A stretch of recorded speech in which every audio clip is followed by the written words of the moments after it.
Hay mucha y riquísima información en tan pocos versículos. 4 versos del capítulo 9 de Daniel, desde el 24 hasta el 27. Hay toda una historia ahí. Y ahí vamos a ver que está en forma implícita, en lectura implícita, cosas que no se dicen directamente, pero que están escondidas ahí, en un contexto, en donde quien le hace frente a este cuerno pequeño que ya fue presentado en el capítulo 8 es justamente el Mesías. Y es aquí en donde no quieren reconocer que fue profetizado que el Señor Jesús debía morir. No entra en la mente y logro entender, si yo fui educado por siglos de que yo soy ese siervo sufriente, cuando no lo soy, cambiar ese chip. Obviamente que es solamente una obra de Dios en la mente y en el corazón. Como también no le va a cambiar el chip al que cree que es su iglesia, la verdadera y única. Un absurdo del plan de la redención. Si todo gira en torno a Jesucristo, para salvar la raza humana, no usando a Jesucristo para realzar una enseñanza exclusiva que me haga diferente a los demás. Jamás, nunca estuvo en el propósito de Dios eso. ¿Quién iba a acabar con la prevaricación? ¿Qué es prevaricación? Hoy día uno lee las noticias y se habla del delito de prevaricación. Es cuando usted conforma un derecho, sabe que tiene que hacer algo, que es justo y no lo hace. O sea, en forma consciente, debo hacer algo, ejercer justicia en torno a un suceso entre los seres humanos y frente a mi relación con Dios, ya sabiendas, no lo ejerzo, no lo hago. Alguien tenía que decir basta. Y ese es Jesús de Nazaret. Alguien tenía que concluir con el tema del pecado. No era solamente una situación de dele y dele corderos inmolados y un ciclo sin fin de días de la expiación, de fiesta de los tabernáculos y las 7 fiestas. Eso era una manera de mostrar una realidad mayor que iba a tener un cumplimiento, un antitipo, o la figura real, o el suceso que le da cumplimiento a aquello, en Jesús de Nazaret. Jesús murió por nuestras rebeliones, nos prepararía el Tanaj en Isaías. Y se incluía a él, incluía a su pueblo. Pero por su pueblo Dios lo enviaría de una manera especial, engendrados del Espíritu Santo. Y no era un marciano, era un ser humano. Se vistió como uno de nosotros para que en este escenario y en esta escenografía tuviera el rol del primer Adán y transformarse en el segundo Adán, llevando sobre sí todas las culpas de toda la raza humana, de todas las edades y de todos los tiempos. Una muerte vicaria. A solucionar el problema de la muerte. Y este es un plan prediseñado desde antes de la fundación del mundo, en donde fue advertido que vendría su hijo. Y aquí es interesante analizar los minutos finales de Jesús en la cruz. Haremos un audio en torno a eso. Porque aquí hay mucha belleza escondida en torno a lo que ya hemos conversado, en torno a la bondad de Dios, en torno a la fe. No fueron los judíos los que mataron a Jesús, tampoco los romanos. Los primeros solamente lo entregaron, los segundos lo crucificaron. Y había todo un protocolo en la muerte de Jesús.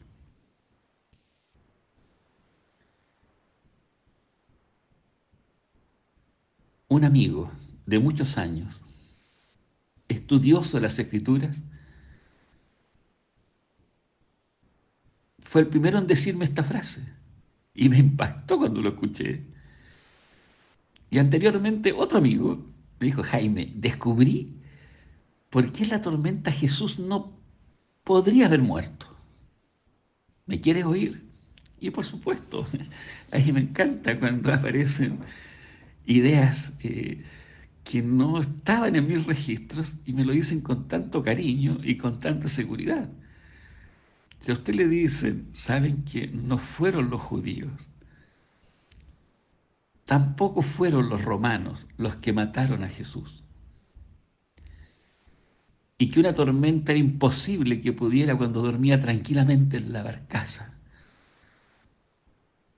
Y le dije, a ver, explíquenme para entender. ¿Ya? Entonces me dicen, no, pues, porque él tenía que morir en la cruz.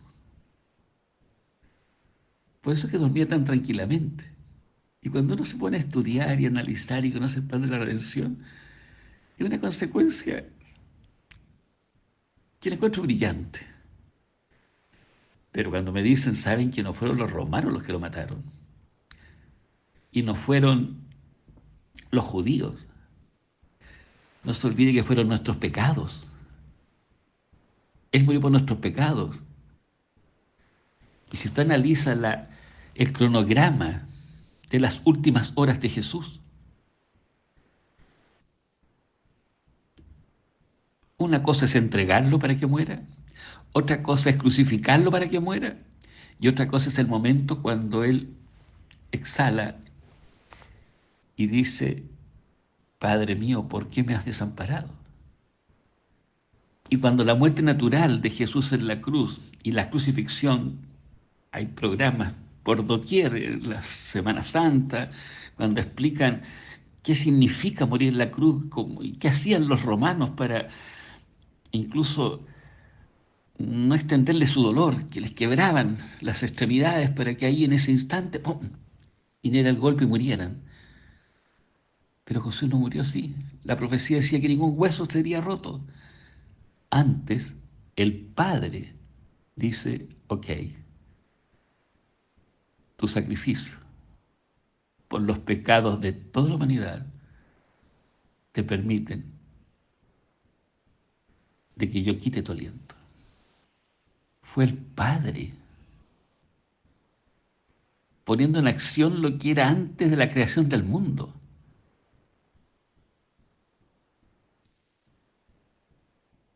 No fueron los huesos rotos, quebrados, para apresurarle el dolor y muriera, que hasta ellos se sorprendieron que muriera así. Así que el suceso instantáneo, la derivada en el punto preciso, es el Padre el que le acepta que entregue su espíritu, porque la obra ha sido consumada. Es una maravilla, es una maravilla. Es decir, quien me está escuchando, especialmente a mis hijas, que es el origen de muchos de estos audios, que así comenzaron, y que a medida que han ido creciendo he ido agregando más cosas teológicas para que estudien, y que no me crean, que investiguen, que entiendan que ellas, sus hijos, los hijos de sus hijos, y hacia atrás nuestros antepasados, nuestros padres, los padres de nuestros padres, todos en conjunto le hemos dado muerte a Jesús. Entre la traición de su pueblo y la crucifixión del poder global de la época. Pero el momento de morir, murió por ti y por mí. Y soluciona el pecado de toda la raza humana. Por lo tanto, concluye el pecado, expía toda injusticia con su sangre derramada en la cruz. Y con ello reivindica la justicia de Dios. trae la justicia de los siglos. Y no solamente eso, se cumple lo que les dijo en vida a sus apóstoles. Todos los profetas, desde Moisés hasta Juan el Bautista, han hablado de mí. Se sella la visión. Y en el bautismo, cuando es ungido por el Espíritu Santo, el Padre haya complacencia en este Hijo y nos está diciendo, hasta aquí llegó la misión de Israel. Aquí terminan las 62 más 7 semanas, porque he ungido a mi Hijo para predicar el año agradable del Señor. Y en eso estamos. Y juntamente con eso, Salmo 111, estamos en el periodo en que comienzan a manifestarse los enemigos. Y Daniel coloca al archienemigo y lo presenta con toda su potestad, al famoso cuerno pequeño.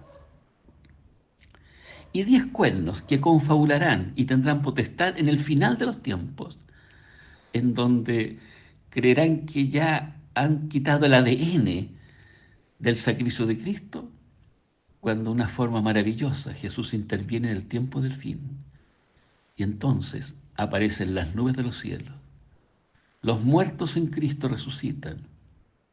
Vendrá otra resurrección que la explicitará y se enseñará en Apocalipsis. Y la estudiaremos cuando estudiemos la serie 1, la parte de Apocalipsis. Y en la última semana, la mitad de la semana, después de las 62 y 7 semanas, se le quita la vida al Mesías en el medio de la semana. Y es lo que le aconteció al Señor Jesús.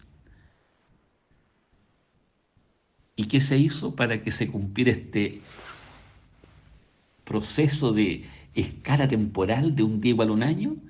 Se transformaron las 70 semanas en 490 días y se transformaron los días en años. Y se buscó una variable que todo el mundo está como en consenso, y se dice que si fuera el año 457 antes de Jesucristo, donde se promulga el tercer decreto para reedificar Jerusalén, restaurarla hasta el Mesías príncipe. Ahora es importante, cuando se da este intervalo, Dios no está pensando en una fecha en particular, puso 2 sucesos. ¿Y por qué puso 2 sucesos? Porque era un enredo los calendarios a nivel mundial en ese entonces. Estamos hablando de una profecía de los tiempos de Daniel, en donde cada poder global, con sus líderes, se creían dioses. E incluso entre las mismas dinastías, cosa que pasó hasta en el Imperio Romano, cuando querían fechar los sucesos, algunos emperadores querían ponerse ellos como centro de la historia. Se las traían todos. Así que había un enredo. O sea, era impensable crear una recta numérica y traspasar toda la información a una recta numérica y decir, el suceso que vivieron los babilonios en esa recta numérica calzan aquí. Los que vivieron después de los babilonios, los medios y los persas, y antes de los babilonios, cuando lucharon en compañía de los medos para vencer a los asirios, y así sigamos hacia atrás, hacia atrás, hacia atrás, y vamos a colocarlos todos a ubicarlos en una recta numérica, para entenderlo y tener una panorámica. Pero eso era impensable en ese tiempo. Así que habían tantos calendarios como la gente se imagina. Tuvo que aparecer Roma y encontrarle sentido Julio César a lo que hacían los griegos, los Ptolomeos en particular, que lo llevó a Roma y ya comenzó a hacer el calendario juliano, y ya Roma era el centro en ese entonces, y para la profecía era importante, es la cuarta y última bestia que solo se quebranta y se parte y se fracciona al fin de los tiempos.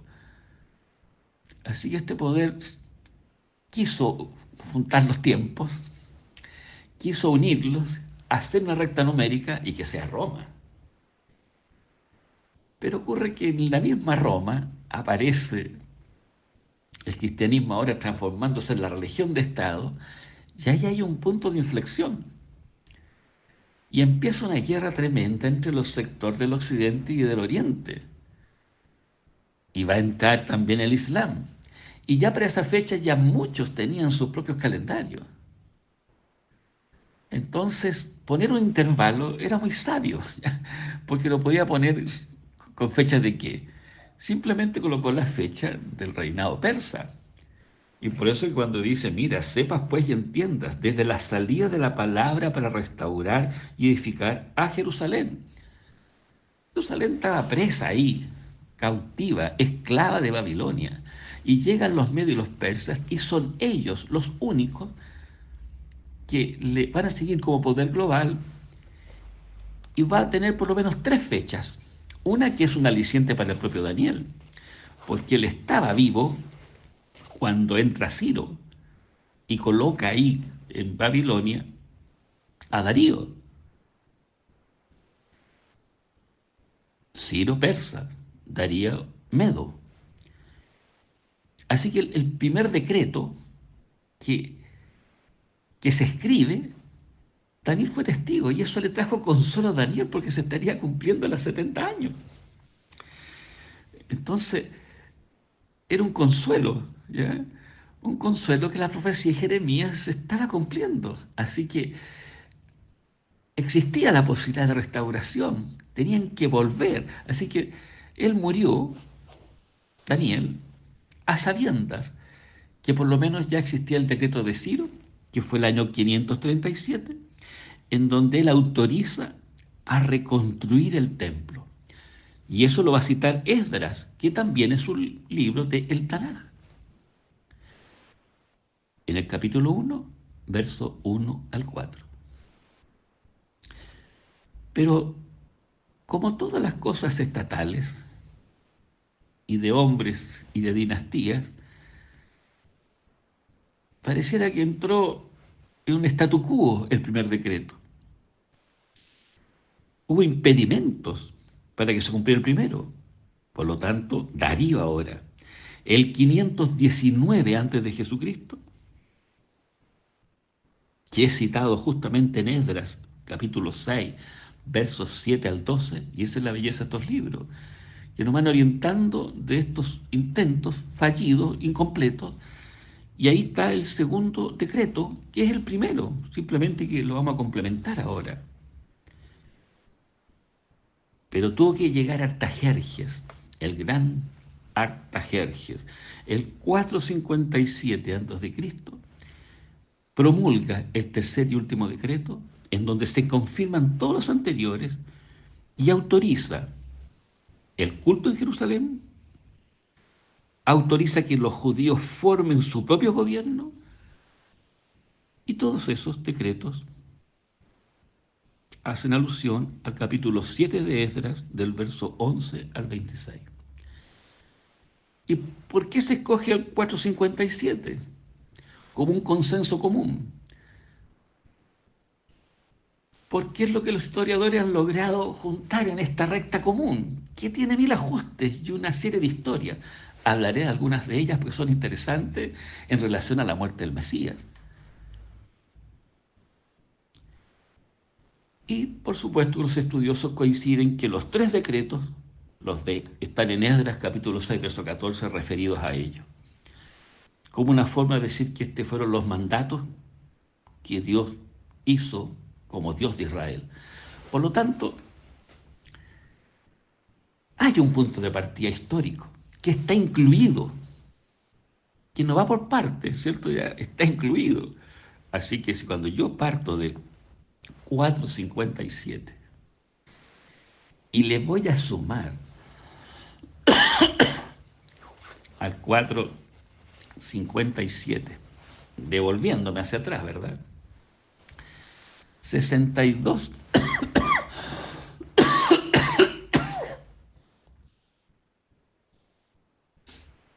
62 más 7 semanas, que serían 69, multiplique 69 semanas por 7, tiene los días, pase los años, résteselo a los 457 y va a llegar alrededor del año 26 después de Jesucristo. Si ponemos un cero hipotético, ¿ya? Pasando desde un siglo -1 a un siglo +1, porque el siglo cero no existe, llega a esa fecha y llega al bautismo de Jesucristo.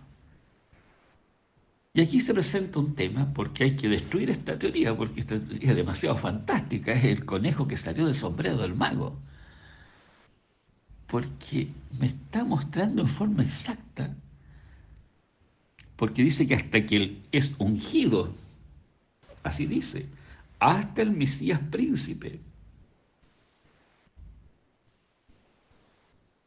Y el Mesías príncipe comienza su ministerio ahí en el Jordán. Ahí es ungido por el Espíritu Santo. No olvidemos eso. Así termina el listado de las bellezas del Mesías. Y ese día se va a ungir al santo de los santos. Por eso es que Jesús pudo decir con tanta autoridad a sus contemporáneos donde él vivía: hoy se ha cumplido esta profecía en vuestros oídos.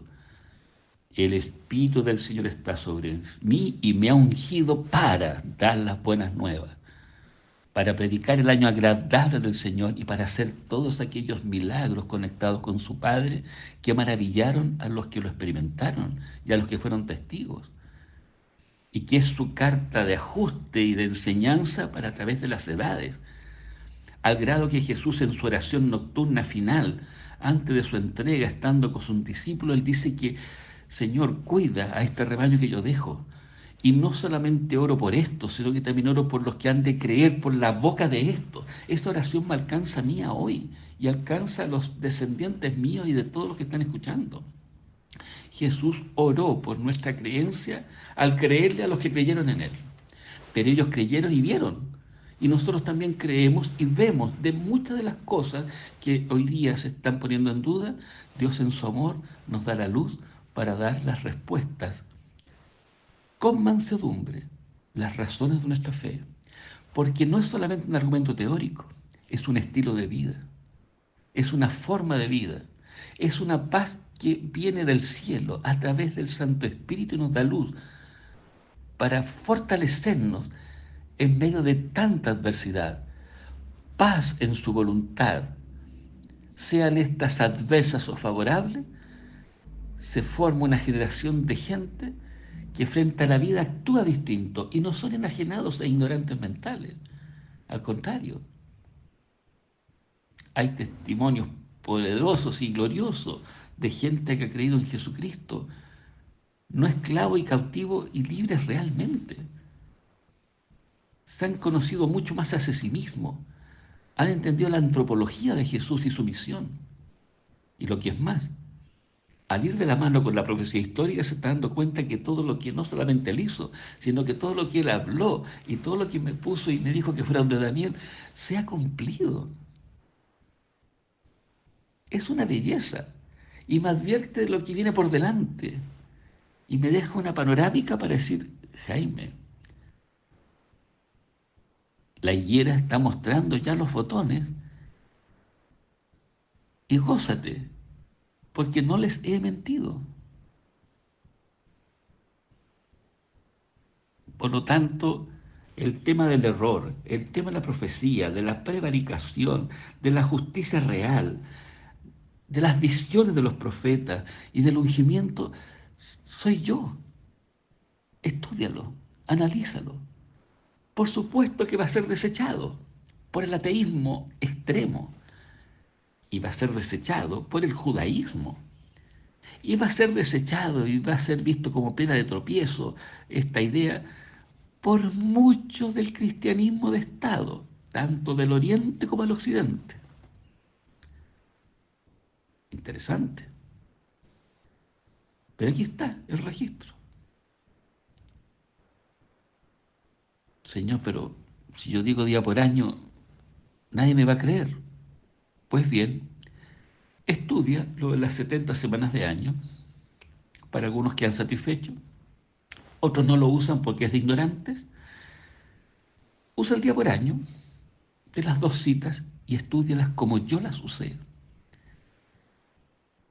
Ok, pero estúdialas y hazte preguntas, porque ahí también tengo reservado una manera distinta de explicar el día por año con esas dos citas en la forma que se ha enseñado hasta el día de hoy.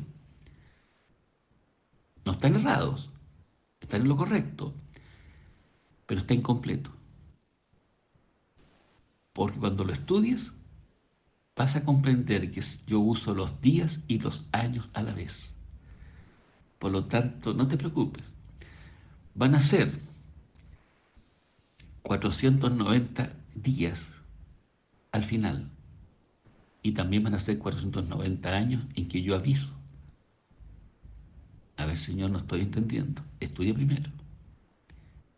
Porque como van a usar esto del día por año, y también le aplico estos periodos al cuerno pequeño, tienes que ser coherente como vas a presentar el día por año. Y más encima es una profecía como todos la entendemos, es algo a futuro. Por años a sola vas a llegar a mi bautismo, ningún problema. Ah, qué interesante. Y en la mitad de la semana vas a llegar a mi sacrificio, pero vas a descubrir que también uso días anticipados para predicar cuando yo comienzo a hablar de mi sacrificio. Ah, no me había fijado en eso. Y eso tenlo presente cuando estudies el cuerno pequeño. Y eso lo vas a descubrir cuando estudies el día por año correctamente de cómo yo lo usé, como una figura de tipo y antitipo, pero aplicada al tiempo. A ver, no estoy entendiendo. ¿Quién me estás hablando? Pues bien, crea una serie que ya advertiste en la introducción, el estudio del tiempo dual, donde se debe estudiar el uso del día por año, en un uso por año y en un uso por día. Y como es futuro, se avisa en años y al final se cumplen días. ¡Wow! Interesante. Y cuando lo uso como una manera de mostrar a un sujeto de pecado donde hay una acción que yo no puedo aceptar y que voy a corregir. Y los dos ejemplos que vas a analizar, que están ahí en Número y en Ezequiel, hazte la pregunta de cómo los usé yo en la historia, para que entiendas cómo voy a usar el día por año aplicado al cuerno de salvación y al cuerno de perdición. Así que puedes estar tranquilo. Llego hasta el 26 después de Cristo. Pero Señor, en esa recta numérica hay errores, dicen que hay error de 4 años, la Biblia en Lucas 3 dice que tú eras como de 30 años y que a los 33, deja, impórtate el intervalo que estoy diciendo, bástate eso. Y cuando tomes los intervalos, tómalo con hechos cumplidos. Cuando digo desde hasta, estoy diciendo que el desde cubre la orden y hasta es porque se ha cumplido ya el ungimiento de mi hijo. Y tenlo presente cuando analices este juego de palabras. Desde hasta, porque lo usaré cuando hable del continuo y de la bendición espantosa. Son sucesos que están cumplidos total y cabalmente, porque están los dos muy ligados. Por eso te mandé a estudiar de Mateo 24 Daniel, para que entiendas que los tiempos aún faltan.